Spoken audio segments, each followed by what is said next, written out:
Hello students, last lecture में हमने specific magnetic loading, जिसको बी एवरेज से लिखते हैं, पढ़ी थी। आज हम स्पेसिफिक इलेक्ट्रिक लोडिंग, जिसको एसी से लिखते हैं, पढ़ने वाले हैं। तो स्पेसिफिक इलेक्ट्रिक लोडिंग होती क्या है?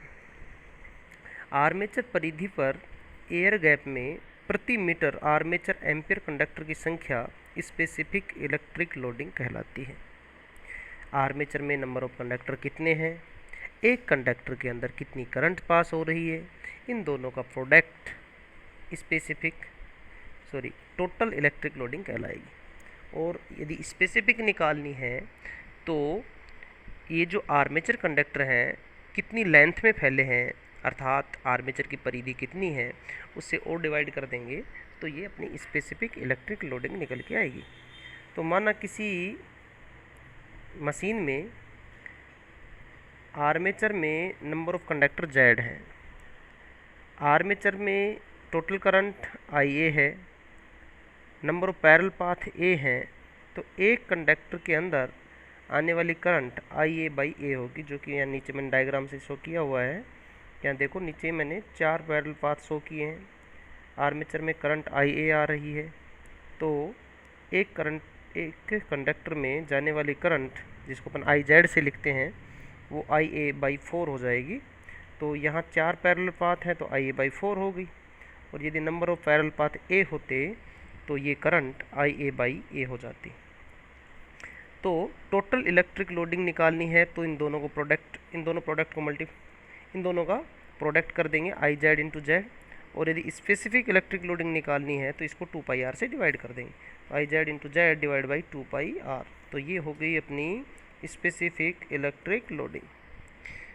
अब देखते हैं कि स्पेसिफिक इलेक्ट्रिक लोडिंग को कौन कौन से कारक हैं जो प्रभावित करते हैं। तो उसमें फर्स्ट आता है टेम्परेचर। टेम्परेचर को अपन डिसाइड करते हैं type of insulation used in this machine. इस मशीन में अपन ने कौन से टाइप का इंसुलेटर यूज किया है। बहुत से टाइप के इंसुलेटर होते हैं, जैसे Y grade, A grade, E, B, F, H, C, ये जो मैंने लिखे भी हैं यहाँ पर। और ये डिसाइड होते हैं टेम्परेचर से। जैसे वाई है तो वाई में टेम्परेचर मैक्सिमम जा सकता है 90 डिग्री सेंटीग्रेड तक। तो ये तो अपने को पता है कि यदि स्पेसिफिक इलेक्ट्रिक लोडिंग बढ़ाएंगे, अर्थात कंडक्टर के अंदर करंट बढ़ा रहे हैं, तो हीट जनरेट ज़्यादा होगी। अब ये हीट कितनी जनरेट हो सकती है, ये डिपेंड करता है इंसुलेशन पर। तो इंसुलेशन को देखते हुए अपन स्पेसिफिक इलेक्ट्रिक लोडिंग को सेट करते हैं। ठीक है। सेकंड पॉइंट है वोल्टेज।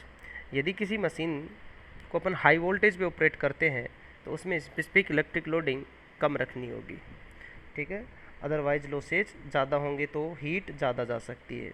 तो कम वोल्टेज वाली मशीन को हाई स्पेसिफिक इलेक्ट्रिक लोडिंग पर ऑपरेट करते हैं। ओके। थर्ड पॉइंट है स्पीड ऑफ मशीन। मशीन में कूलिंग के लिए फैन कनेक्ट करते हैं बैक साइड में। यदि मशीन की स्पीड ज़्यादा होगी तो उस फैन की स्पीड बढ़ जाएगी, तो कूलिंग अच्छी होगी। तो जो हाई स्पीड मशीन है उनके अंदर स्पेसिफिक इलेक्ट्रिक लोडिंग की वैल्यू को ज़्यादा रख सकते हैं। क्यों? क्योंकि उसमें कूलिंग की फैसिलिटी अच्छी होती है। ओके। फोर्थ पॉइंट है साइज ऑफ मशीन। यदि मशीन का साइज इंक्रीज होता है तो नंबर ऑफ कंडक्टर उसमें ज़्यादा डल सकते हैं। और स्पेसिफिक इलेक्ट्रिक लोडिंग का फॉर्मूला होता है आई Z into Z one by D. तो जेड की वैल्यू बढ़ जाएगी, इससे एसी की वैल्यू बढ़ जाती है।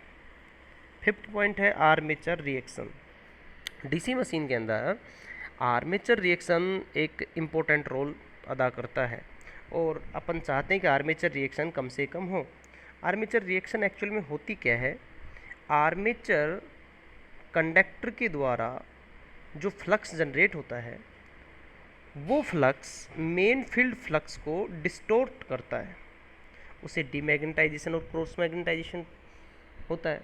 तो अपन चाहते हैं कि आर्मेचर फ्लक्स कम से कम हो, ताकि उससे मेन फील्ड फ्लक्स कम से कम डिस्टोर्ट हो।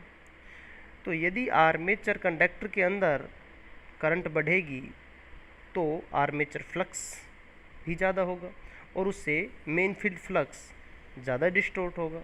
तो इसलिए आर्मेचर करंट को कम रखने के लिए स्पेसिफिक इलेक्ट्रिक लोडिंग कम रखते हैं।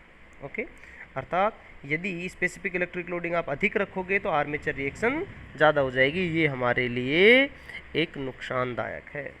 ओके, 6th पॉइंट है कम्यूटेशन। यदि स्पेसिफिक इलेक्ट्रिक लोडिंग बढ़ा रहे हैं तो उसके अंदर नंबर ऑफ कंडक्टर बढ़ रहे होंगे, नंबर ऑफ कंडक्टर बढ़ेंगे अर्थात नंबर ऑफ टर्न बढ़ रहे होंगे, और इंडक्टेंस है जो नंबर ऑफ टर्न के स्क्वायर के प्रोपोर्शनल होता है। तो यदि नंबर ऑफ टर्न बढ़ेंगे तो उस मोटर का इंडक्टेंस बढ़ेगा, और यदि इंडक्टेंस बढ़ेगा तो कम्यूटेशन पुअर हो जाता है। तो ये भी एक नेगेटिव पॉइंट है। इसलिए हम स्पेसिफिक इलेक्ट्रिक लोडिंग को कम्यूटेशन को देखते हुए, आर्मेचर रिएक्शन को देखते हुए, ठीक है, वोल्टेज को देखते हुए, इन सब पॉइंटों को ध्यान में रखते हुए ही बढ़ा सकते हैं। अब देखते हैं advantage of higher specific electric loading. तो एडवांटेज तो लगभग वो सेम ही है जो अपन ने स्पेसिफिक मैग्नेटिक लोडिंग में पढ़े थे। लागत कम होगी, वजन कम होगा, आकार व आयतन कम हो जाएगा। यदि किसी कॉम्पैक्ट चीज़ से पर ज़्यादा लोडिंग कर देते हो तो उससे ये तो फ़ायदे सब हो ही जाएंगे जो अपने दिखे हैं तीनों पॉइंट। डिसएडवांटेज क्या है? डिसएडवांटेज है आर्मेचर कॉपर लॉस बढ़ जाता है। कॉपर लॉस का मतलब I²R लॉस, तो करंट बढ़ेगी तो I²R लॉस बढ़ जाएंगे। सेकेंड है कम्यूटेशन पुअर हो जाएगा, बताया था L प्रोपोर्शनल टू N², तो नंबर ऑफ टर्न बढ़ेंगे तो इंडक्टेंस बढ़ेगा तो कम्यूटेशन पुअर हो जाएगा। आर्मेचर रिएक्शन बढ़ जाती है, आर्मेचर कंडक्टर के अंदर करंट बढ़ेगी तो आर्मेचर फ्लक्स बढ़ेगी, जिससे आर्मेचर रिएक्शन बढ़ जाएगी और मशीन का टेम्परेचर बढ़ जाता है। तो ये सब वो पॉइंट थे जो डिसएडवांटेज हैं किसके, स्पेसिफिक इलेक्ट्रिक लोडिंग को हायर रखने के, ज़्यादा रखने।